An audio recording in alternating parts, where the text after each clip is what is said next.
Teka muna mga kapatid, magnilay muna tayo. Alam mo ba na ang paglipad ng paru-paro ay halos walang tunog? Hindi tulad ng ibon o bubuyog, ang kanilang pakpak ay kumakampay ng napakalumanay. Halos parang anino.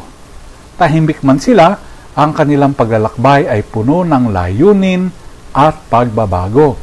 Sa mga gawa, nagpaalam si Pablo sa mga pinuno ng simbahan sa Efeso, ngunit hindi niya ipinagmalaki ang mga himala, kung hindi ang katapatan.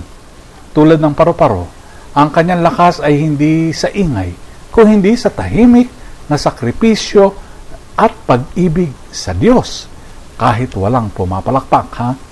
Sa Ebanghelyo, nanalangin si Jesus sa Ama, niluwalhati kita sa lupa sa pagtupad ko sa gawaing ipinagkaloob mo sa akin. Hindi ito sinabi ng may yabang o pasigaw, kung hindi may kapayapaan at kababaang loob. Walang drama, ngunit puspos ng pagsuko. Sa mundong mahilig sa ingay, kapangyarihan at papuri, ang mga pagbasa ngayon ay isang paalaala.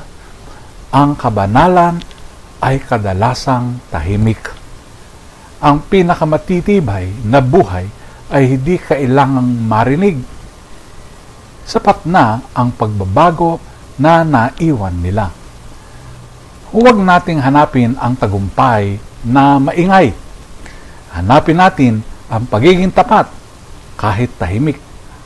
Sapagkat kahit walang makarinig, ang Diyos lang ang nakikinig. Pagnilayan po natin ito.